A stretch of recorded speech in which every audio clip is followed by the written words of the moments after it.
knowing how to do this piece right here is understanding that your z-score is the same whether you're looking for the little snippet or the big portion behind. Does that make sense? They share that z-score. So once you find your z-score, especially if it's in the positive area, which this is, you're good to go.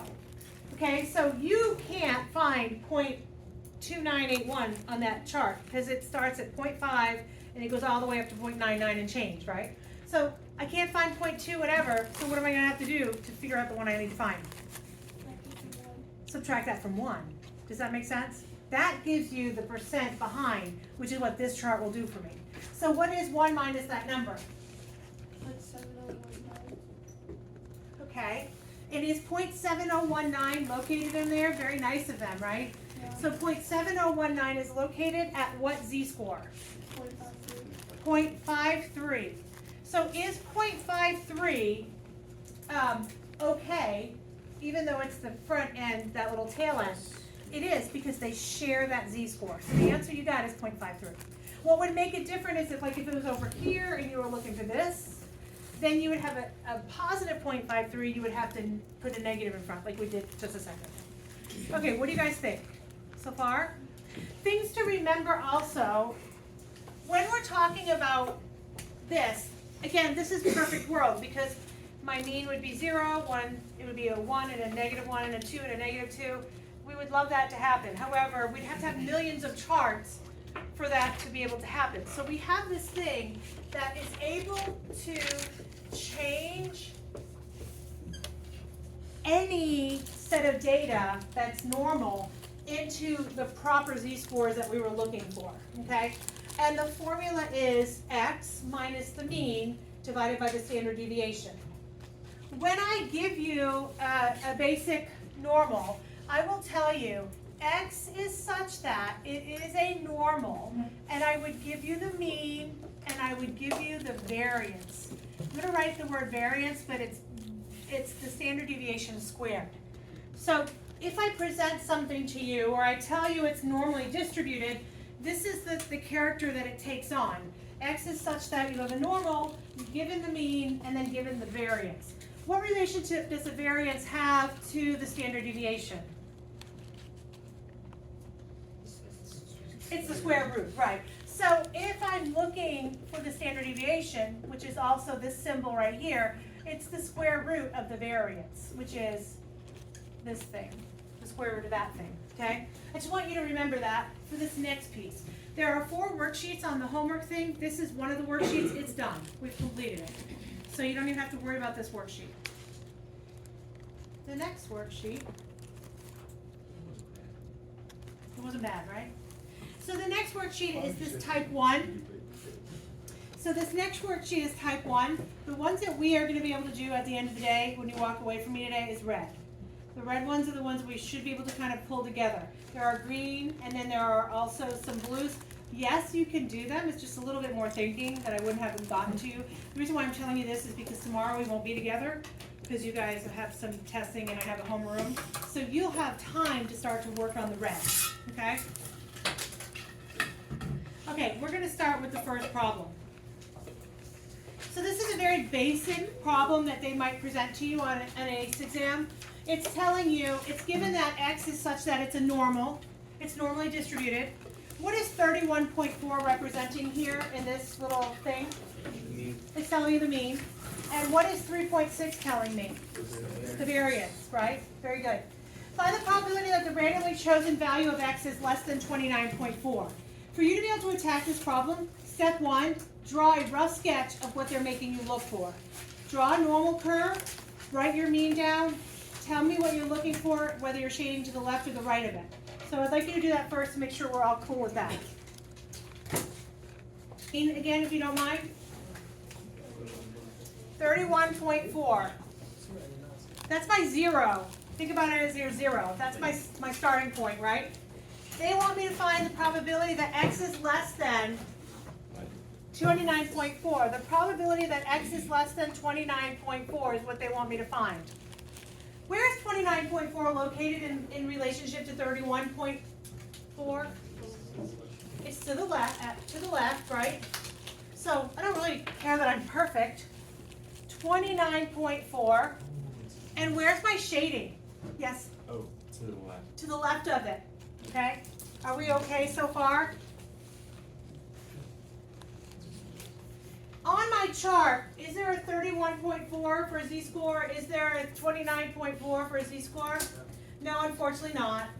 Because in the perfect world, we'd have a million charts and we'd have every situation we needed, right? However, we don't. So we have to use the z-score conversion tool that we have.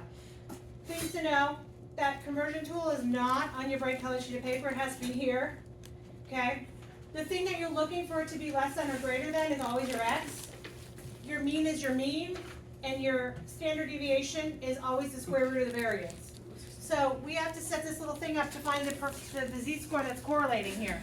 So z is equal to 29.4 minus the mean, 31.4, divided by the square root of the variance, which is, I don't even know where I wrote it. Did I not write it? 3.6.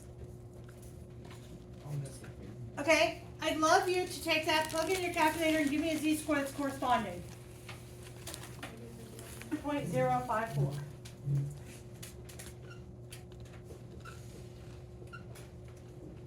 Okay, everybody calculate it, make sure we all got the same numbers. Yeah. So, I want to think about it, because we drew a rough sketch, right? Is it logically make sense that I got a negative z-score? Why is it logical? Because it's to the left side of my mean, right? It should be negative. Okay? Also, is it logical that 1.054 is useful on this little chart that we have? It's logical that we can use that, right? However, if we think about my z chart that I have, it starts at 0, and then it works its way up to 2.9, positive 2.9. I've got negative 1.054. So that's a no-go. So really, what am I going to have to look for? What minus? I'm going to have to look for the positive side of it, right?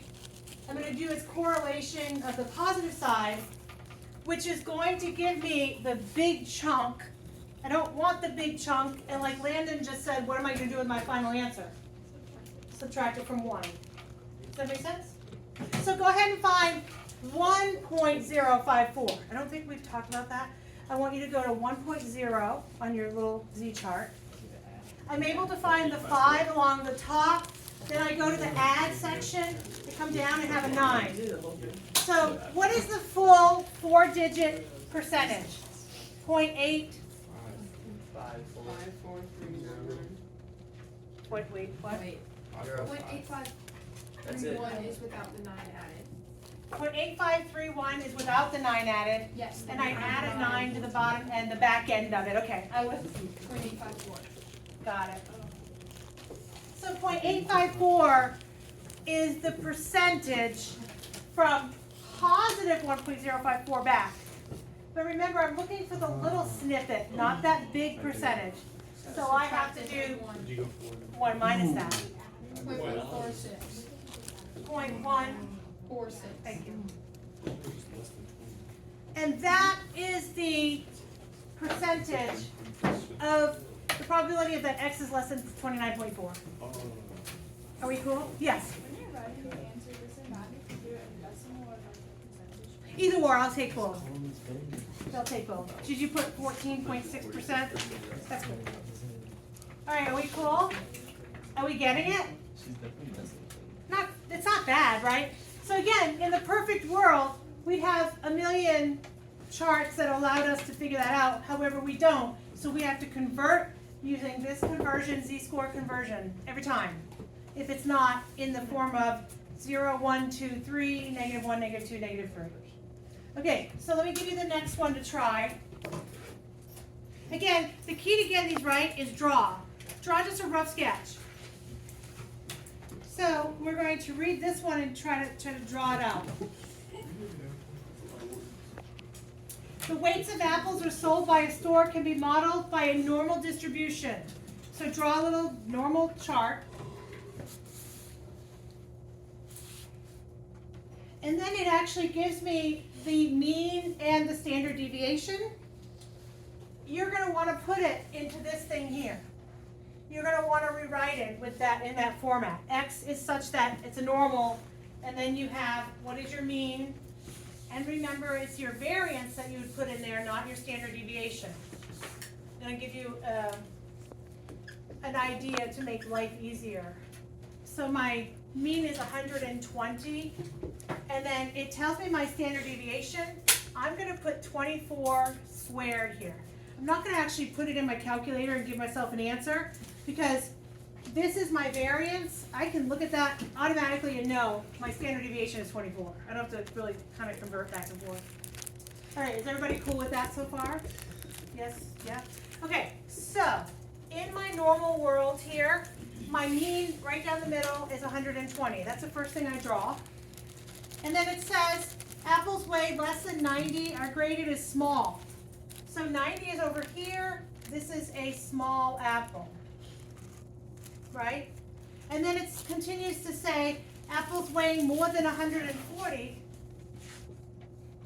are considered large.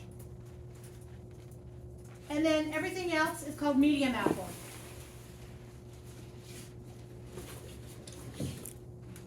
Are we okay?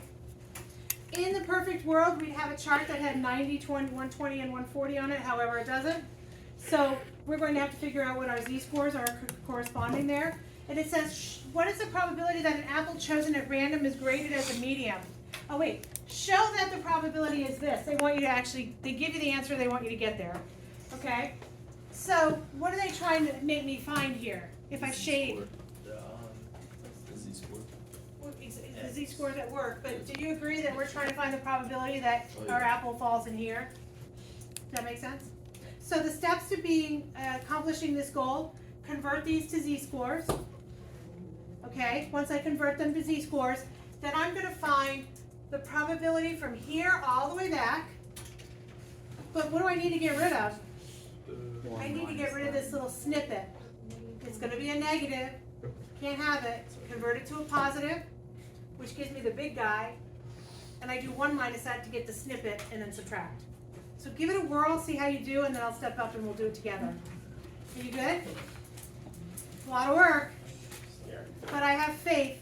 That's 1.25. Did you get negative 1.25 for one of the z-scores? Yes. Feeling okay? And then did you get 0.833 for the other z-score? Feeling okay? All right, if you don't, right now is a good time to tell me. We okay? We have converted to something that is on our bright colored sheet of paper. So you're gonna try to find from 0.833 back, okay? They do it kind of awkwardly here, but he did kind of show you. You're gonna go from all the way back and then take off the little tail, basically, if you think of it that way. So through all the fun mathematics that you have going on, he writes a lot of stuff going down. Let's see if we can figure out, he got 0.7975 for one of the 0.833 one. How did you get it? I got 0.7967. That's what I got. I got 7.7975. How'd you get 75? You add the 8. You gotta add it. Did you add the 8 to the back end of it? Oh, and then it's gonna get Yeah. modified. You gotta add that 8 to the back end of it. Because 0.833, let's look. So 0.83 is right here, 0.7967. And then we have to go up to the 3, come down to the 0.8. So you're adding the 5 to the back end of that. It's an 8. It's an 8. Yeah, it's an 8. Okay, I just have, No, you got it. I have trifocals on. It all looks like